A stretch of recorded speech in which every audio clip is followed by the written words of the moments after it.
Everyone, my name is Prophet Gillis here at New Jerusalem Church, founded by Apostle Simmons, located in Austell, Georgia. The title of my message today is Offerings. And the scripture that we're going to be coming out of is Luke chapter 21, verse 1 through 4. And it says, "And he looked up, and he saw the rich putting their gifts into the treasury. And he saw also a certain poor widow putting in 2 mites. So he said, Truly I say to you, that this poor widow has put in more than all. For all these out of their abundance have put in offerings for God, but she out of her poverty put in all the livelihood that she had." So what is an offering? An offering is a freely given gift out of gratitude.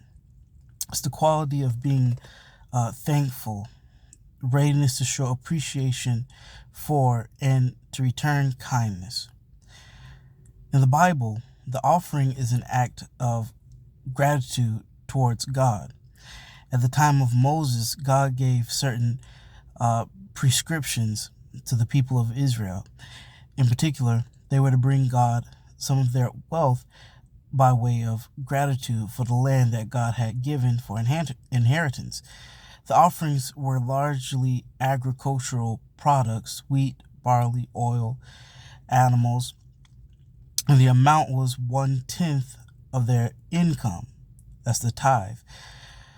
Everyone in the temple, going back to our focal scripture, everyone in that temple showed an act of gratitude. The one that caught his attention, though, was the widow. She walked up to the treasury and she put in 2 mites. And in Mark, when it describes the event, it says that 2 mites are equal to a farthing. And a farthing is a former monetary unit and coin of the UK, withdrawn in 1961, equal to a quarter of an old penny, the least possible amount. To be exact, it's 1/4 of a penny. So she pretty much gave like the least amount you could possibly give. But that was all that she had. And seeing this, Jesus called his disciples over and he told them that she gave more than everyone there. But how is that possible? Despite the amount that she gave, Jesus said that she gave more than anyone else there because they gave out of their abundance, but she gave out of her poverty. God doesn't care about the amount. It's the value that he's looking for. Because when those rich people gave their offering, it was like a drop in a bucket for them. They still had more than enough. $1,000 to a billionaire, that's a drop in a bucket. It doesn't hold a lot of value. But for some that are struggling to make ends meet at a minimum wage job, that's rent money. That's food for the month. It holds a lot more weight. It holds a lot more value. The word says that 1/4 of a penny that she put in was her livelihood. That was barely enough for the basic necessities. Those 2 mites were her everything. But when she gave it to God, he became her everything. The value that she put on those 2 mites were now on God. The word says, where the treasure is, so shall our hearts be. Whether that's our time, our talent, our finances, whatever it is that we value so highly. So let's take a look at gratitude. The offering, once again, is an act of gratitude. Whether it's our time, our talent, our finances, it goes deeper than just money. It could be our praise, our worship. The widow, despite her circumstances and situation, she still gave God her everything out of gratitude.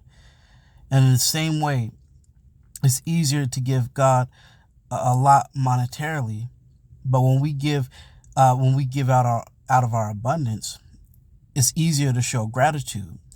It's easier to worship, it's easier to praise when everything's going well and it's prosperous, but it's harder to do so when it feels as though we are hard pressed on every side, when the life that we've built seems to be crumbling before us. However, this poor widow did just that. She gave God an offering of gratitude with all that she had, even in her poverty and want.